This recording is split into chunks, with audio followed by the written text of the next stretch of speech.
ดี๋ยวผมงัดก่อนแป๊บหนึ่งเดี๋ยวผมหาวิธีก่อนเพราะว่าผมยังไม่เคยแกะผมพยายามแล้วนะเอามันไม่ออกจริงเดี๋ยวคันนี้ตัดเอาแล้วกันเพราะว่าผมงัดแล้วเดี๋ยวหัวมันแตกนี่ถอดกะลาจากข้างในเห็นไหมมันจะมีไอ้นี่มันอยู่แถวๆเนี้ยเห็นไหมต้องถอดนี้ออกไม่งั้นเราจะถอดไฟไม่ได้นะนี่มีพินด้วยคือถ้าเราไม่แงะขึ้นมานะยังไงก็เอาไม่ออกนะครับและเรียบร้อยเอากลางเนี่ยกระจกไฟเลี้ยวเปลี่ยนแล้วนะกดไฟฉุกเฉินด้วยโอเคเรียบร้อยครับนัดไรเส้นจัดเต็มเรื่องระบบไฟครบจบตรงใจปลอดภัยทุกเส้นทางโลกนั้นไม่มีนกกระจกไฟฟ้าไม่มีข้างนัดเรซิ่งชื่อนี้ที่คนรักรถไว้ใจก่อนไปทำกันต่อนะครับฝากกดไลค์กดแชร์กดติดตามนัด Racing Channel ด้วยนะครับทุกช่องทางนะครับเห็นผมช่องทางไหนขอความกรุณานะครับกดติดตามให้ผมนิดนึงนะเปอร์เซ็นต์การกดติดตามสำหรับคนที่ดูคลิปในช่องผมคนกดติดตามมีนิดเดียวเองนะครับท่านที่นั่งดูเป็นท่านที่แบบไม่ได้กดติดตามทั้งนั้นเลยนะครับรบกวนนะครับขอครับกดติดตามให้ผมหน่อยนะกดติดตามไหมครับสักวันคลิปผมมันจะมีประโยชน์กับคุณแน่นอนครับไปรับชมกันต่อได้เลยครับสวัสดีครับช่างนัทนะครับจากนัท Racing Channel นะครับช่างประจำร้านเลสศรีราชาชลบุรีนะครับวันนี้เราอยู่กับ Toyota Altis นะครับอาการเดิมเลยอาการเดิมที่เราทำในหลายๆรุ่นกระจกไม่พับแต่อันนี้มีแถมด้วยไฟเลี้ยวมันแตกนะครับข้างเดียวกันพอดีเลยเดี๋ยวเราจะถอดออกมานะครับแล้วก็จะมาซ่อมคอกระจกนะครับไอคอกระจกที่มันไม่พับเนี่ยแล้วก็จะเปลี่ยนไฟเลี้ยวด้วยนี่กุญแจอยู่ในรถไหมครับเดี๋ยวผมจะลองให้ดูก่อนว่ามันไม่พับเนี่ยอันนี้พับแต่อันนู้นไม่พับเห็นไหมกดกลางก็ไม่กลางกดพับก็ไม่พับโอเคเนาะเดี๋ยวผมลื้อแป๊บหนึ่งแกะมาแล้วนะครับนี่แตกด้วยอันแรกครับแกะอันนี้ออกก่อน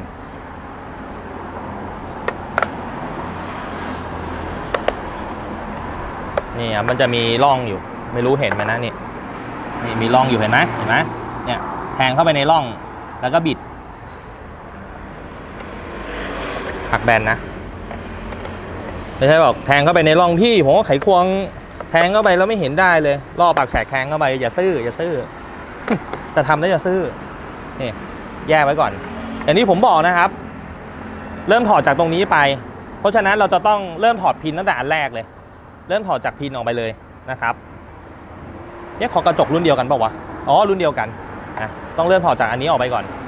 นับหนึ่งจากอันนี้เลยแล้วก็ไล่ออกไปนะครับแต่ที่ผมให้ถอดกระจกก่อนเพราะว่ามันจะได้ไม่มีปัญหาอย่าลืมถ่ายรูปไว้ก่อนอันนี้หน้าตาปลั๊กมันแปลกๆเลยไม่ค่อยเห็นเดี๋ยวผมงัดก่อนแป๊บหนึ่งเดี๋ยวผมหาวิธีก่อนเพราะว่าผมยังไม่เคยแกะรุ่นนี้ผมยังไม่เคยแกะผมไม่รู้วิธีเดี๋ยวผมหาวิธีแป๊บหนึ่งผมพยายามแล้วนะเอามันไม่ออกจริงเดี๋ยวคันนี้ตัดเอาแล้วกันเพราะว่าผมงัดแล้วเดี๋ยวหัวมันแตกแต่ถ้าหัวมันแตกมันเสียคืนที่เดิมไม่ได้ทีนี้มันจะวุ่นวายนะครับเดี๋ยวผมพยายามเดี๋ยวผมตัดแล้วเดี๋ยวต่อเอาเดี๋ยวอันนี้ยอมตัดต่อเอาดีกว่าเนาะโอเคใส่นี้ขึ้นก่อนนะเดี๋ยวเราผ่าปุ๊บแล้วตัดแล้วเราก็ค่อยๆเอามันออกผ่ามาดูก่อนนะครับ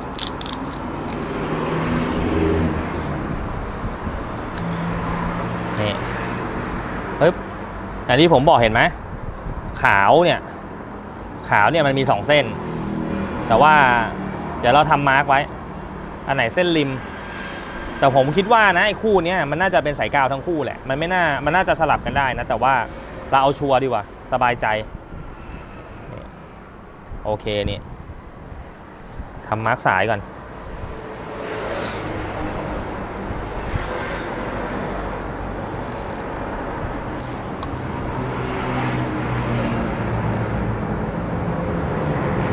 เนี่ย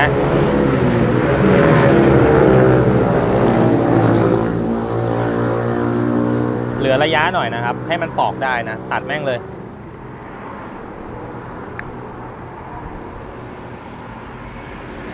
โอเคทีนี้มาแกะครับอันนี้ออกก่อน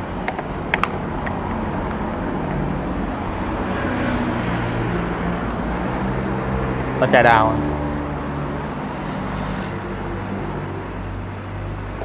แล้วก็ถอดนี้ออกเห็นไหมถ้าเราตัดแต่แรกนะเราก็จะประหยัดเวลาไปเยอะเลย นะดื้อไงผมอะไม่ค่อยอยากจะตัดเท่าไหร่อยากจะแบบว่าเอาให้สุดก่อน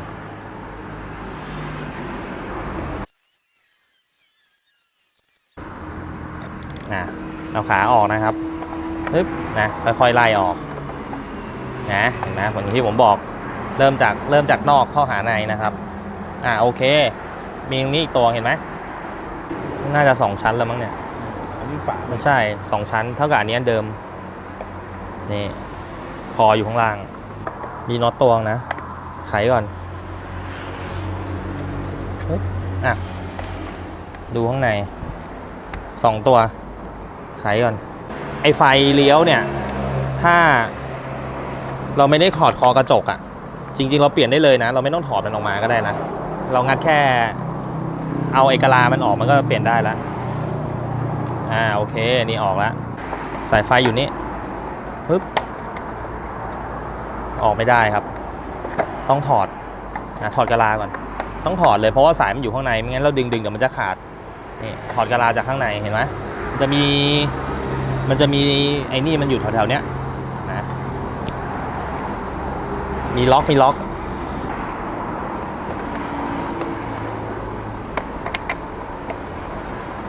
ล่างมัน นี่เห็นไหมต้องถอดนี้ออกไม่งั้นเราจะถอดไฟไม่ได้นะนี่มีพินด้วยคือถ้าเราไม่แงะขึ้นมานะยังไงก็เอาไม่ออกไอสายสีเนี่ยเมื่อกี้ที่ผมบอกว่าสลับกันได้อะปลั๊กสายไฟสรุปแล้วมันสลับกันได้เพราะว่ามันไม่ได้บังคับขั้วนะครับเพราะมันเป็นหลอดไส้ธรรมดาไม่มีปัญหาไขไปเปลี่ยนเลยผมถอดนี้ออกโอ้ยเศษเต็มเลยเนี่ย มันแตกข้างในเลย เนี่ยนะไขข้อออกนะครับมีน็อต3ตัวนะครับตัวนี้2ตัวนะครับแล้วก็เมื่อกี้เห็นตรงไหนตัววะนี่ตรงนี้ตัวนึงนะครับเสร็จแล้วถอดปลั๊กอันนี้ออกถอดปลั๊กอันนี้ออกงัดอันนี้มันออกมาก่อน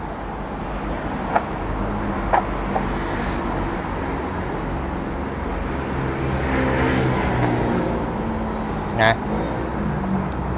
ออกแล้วเห็นไหมเสร็จแล้วเราก็ดึงสายครับแล้วก็ถอดมันออกลงไปข้างล่างถอดมันออกนี่อย่างนี้คอกระจกนะคอใหม่ใส่เข้าไปเลยอย่างที่ผมบอกอะเปลี่ยนแม่งยกอันง่ายสุดไม่ต้องมานั่งงมเฟืองแตกหรือเปล่าใส่ไปจะใช้ได้ไม่ได้อย่างนี้ครับง่ายที่สุดเลยสายลงไปนี่ก็เสียบนี้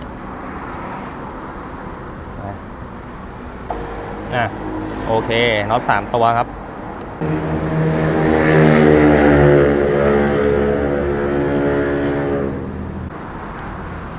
มาประกอบกลับคืนครับใส่เข้าไปปึ๊บนะปลั๊กไฟโอเคเสียบปลั๊กนะก็ฝาครอบ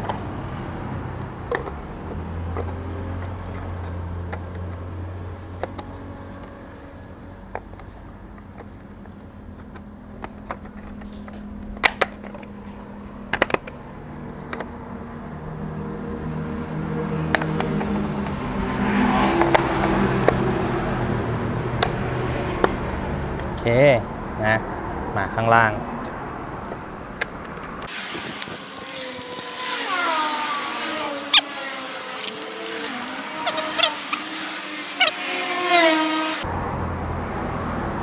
โอเค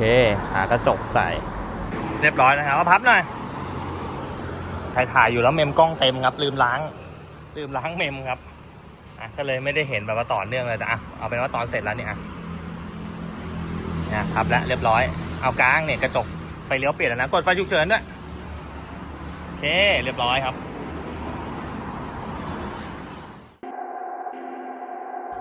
ถ้าดูคลิปแล้วถูกใจฝากกดไลค์กดแชร์กด Subscribe ด้วยนะครับเดี๋ยวเราจะเปลี่ยนหลอดไฟตัดหมอนะครับ LED นะใส่ P6 นะครับที่ให้จอดรออย่างนี้ไม่ใช่นะเราต้องลงจากข้างล่างรุ่นเนี้ยเดี๋ยวผมมุดลงมาไขน็อตนะอันนี้ก็จุยมาเลยเนี่ยพี่เนี่ยล้วงได้เลยเนี่ยครับจริงๆแล้วเราต้องไขน็อตนะแล้วเปิดแผ่นข้างล่างออกแต่นี่ไม่ต้องละ พี่ลองเปิดไฟหน่อยครับปิดไหมโอเคครับปิดเลยครับพี่ผมให้ดูนี่เราต้องไขน็อตตรงนี้เขาจะมีน็อตอยู่เห็นไหมแล้วเราต้องเปิดชิ้นนี้ออกเนี่ยพอเปิดชิ้นนี้ออกเสร็จเราจะล้วงได้มันล้วงจากข้างรถไม่ได้หรอกเพราะว่ามันไม่ถึงไฟมันลึกนะครับตอนนี้มันมีกล่องอยู่เดี๋ยวผมจะมัดกล่องขึ้นไปนะข้างนี้ยังมีน็อตอยู่นะนี่ยังไขน็อตได้อยู่ดึงมาอย่างนี้ได้อยู่นี่ครับเจอปลั๊กเสียบปลั๊กมันซะก่อนเลยซึบรัดแม่งก่อนเลยมันจะได้รัดง่ายใส่หลอดเข้าไปแล้วจะรัดยากพี่เปิดไฟผมทีครับโอเคติดแล้วครับเรียบร้อย